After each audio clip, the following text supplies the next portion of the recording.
জীবন একটা ছোট্ট নদী, যা বয়ে চলে অবিরাম। কখনো শান্ত, আবার কখনো চঞ্চল। তীরে থাকে সুখের ছোঁয়া, আর কখনো দুঃখের ঢেউ। এই নদী পেরোতে হলে আমাদের দরকার ধৈর্য ও সাহস। নিজের গতিতে চলে গেলেই আমরা কিন্তু সঠিক গন্তব্যে ঠিক পৌঁছতে পারবো, তাই না? জীবনে সব ধরনের মানুষের সাথে পরিচয় হওয়ার কিন্তু আমাদের দরকার আছে। কেউ দেখবেন এসে পরীক্ষা করবে, কেউ এসে অনেকটা শিক্ষা দেবে, কেউ এসে ব্যবহার করবে, আবার কেউ বেঁচে থাকার অর্থটা বুঝিয়ে দিয়ে যাবে, তাই না? তাই জীবনে সব ধরনের মানুষের সাথে পরিচয় হওয়ার কিন্তু দরকার আছে। নমস্কার, আমি মিঠু। আমার এই রকমারি চ্যানেলে আজ আবার একটি নতুন ভিডিওতে আপনাদের সকলকে জানাই স্বাগত। আশা করছি সকলেই ভালো আছেন এবং সুস্থ আছেন। বন্ধুরা, চলুন ভিডিওটি শুনে নেওয়া যাক। প্রতিটি মেয়ের বুকেই কিন্তু একটা না বলা গল্প থাকে। সেই গল্প দেখবেন কেউ শোনে না, কারণ এই পৃথিবী তার হাসির প্রশংসা করতে শুধুই ভালোবাসে। কান্নার কারণ কিন্তু কখনোই জানতে চায় না। একটা মেয়ে প্রতিদিন কিন্তু ভেঙে পড়ে না, সে প্রতিদিন একটু একটু করে নিজের ইচ্ছেটাকে হত্যা করে, শুধু নিজের স্বপ্নটাকে বিদায় জানায়, নিজের কষ্টকে বুকের ভেতর লুকিয়ে রাখে। একসময় আয়নায় নিজের মুখটা দেখতেও কিন্তু দেখবেন ভুলে যায়, কিন্তু নিজের মানুষটাকে আর সে খুঁজে পায় না। সবাই তাকে বলে মানিয়ে নাও, অথচ কেউ বলে না তোমাকে আর কতটা কষ্ট সহ্য করতে হবে। পৃথিবী আজও না মেয়েদের ধৈর্যের গল্প লিখে যায়, কিন্তু সেই ধৈর্যের মূল্য কখনো শোধ কিন্তু করে না। সব থেকে নির্মম সত্য কি জানেন? একটা মেয়ে যখন চুপ হয়ে যায়, তখন সে তর্কে কিন্তু হারেনি। সে বুঝে যায় নিজের অনুভূতির কোনো সাক্ষী নেই, তাই সে কথা বলা বন্ধ করে দেয়, সমস্ত প্রত্যাশা বন্ধ করে দেয়, একদিন ভালোবাসাও বন্ধ করে দেয়।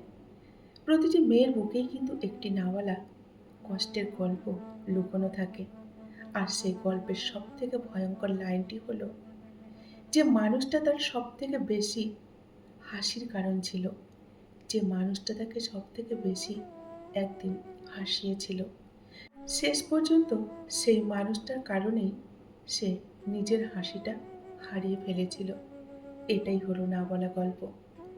সংসার হবে এমন, যেখানে রাগ থাকবে কিন্তু কোনো অপমান থাকবে না, অভিমান থাকবে কিন্তু কোনো দূরত্ব থাকবে না, টাকার অভাব থাকবে কিন্তু ভালোবাসার অভাব কখনোই থাকবে না। দিন শেষে দুজনের ক্লান্তি থাকবে, তবুও একজন আরেকজনকে বলবে চলো একসাথে বসে একটু গল্প করি। কারণ সুখী সংসার বড় বাড়ি বা অনেক টাকাই হয় না, দুজন মানুষের সম্মান, বিশ্বাস, ভালোবাসা আর বোঝাপড়ার উপরেই কিন্তু একটা সুখী সংসার গড়ে ওঠে, তাই না? কষ্টকে কখনো চোখ বন্ধ করে কিন্তু দেখা যায় না, বা চোখে দেখা যায় না, তবু তার ভারে এক একজন মানুষ কিন্তু ভেতর থেকে প্রতিদিন একটু একটু করে দেখবেন ভেঙে যায়। কেউ হাসতে হাসতে নিজের কান্না বুকের ভেতর লুকিয়ে রাখে, আবার কেউ নীরবতাকেই সঙ্গী বানিয়ে নেয়, নীরবতাকেই বানিয়ে নেয় নিজের আশ্রয়। আমরা মানুষের মুখ দেখি, কিন্তু তার ভেতরের যুদ্ধটা কখনোই দেখতে পাই না, তাই খুব সহজেই বলে ফেলি সে তো ভালোই আছে। অথচ কিছু মানুষ রাতের অন্ধকারে নিজের সাথেই দেখবেন অনেকটা যুদ্ধ করে, পুরনো স্মৃতি তার কাছে আগলে রাখে, পুরনো স্মৃতির কাছে সে হেরে যায়, আর ভোর হলে আবার স্বাভাবিক মানুষের মতো বেঁচে থাকার অভিনয় করে।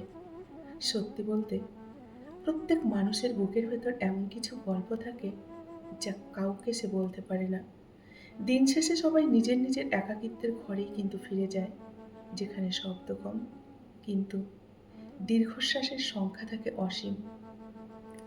সব অন্যায়ের জবাব কখনো দিতে যেও না, সব অন্যায়ের কিন্তু জবাব কখনো দিতে নেই বন্ধুরা, সব অপমানের প্রতিবাদ মুখেও করতে নেই, সব অভিযোগের ব্যাখ্যা দিতে নেই, সব প্ররোচনার রাগ দেখাতে নেই, সব কথার উত্তর কিন্তু শব্দে দিতে নেই, অযোগ্য মানুষের কাছে নিজেকে কখনো প্রমাণ করতে নেই, স্বার্থপর মানুষের কাছে হৃদয় খুলতে নেই, অহংকারী মানুষের সঙ্গে তর্কে যেতে নেই, মুখোশ পরা মানুষের সামনে সত্য উজাড় করতে নেই, যে সম্মান বোঝে না তার সঙ্গে কখনো কথা বাড়াতে নেই, যে বিশ্বাসের মূল্য দেয় না তার জন্য অপেক্ষা করতে নেই, যে বারবার আঘাত দেয় তাকে আর দ্বিতীয়বার সুযোগ দিতে নেই, যে নীরবতাকে দুর্বলতা ভাবে তাকে কোনো কথার ব্যাখ্যা দিতে নেই।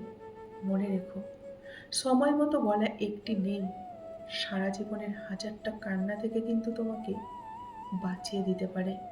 তাই নেই বলাটা শেখো।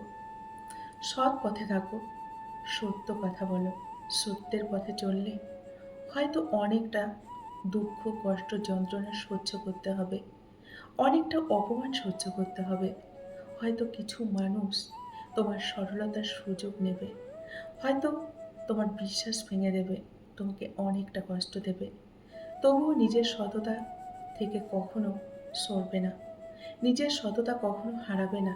কারণ মানুষের হিসাব ভুল হতে পারে, কিন্তু ভগবানের হিসেব কখনোই কিন্তু ভুল হয় না।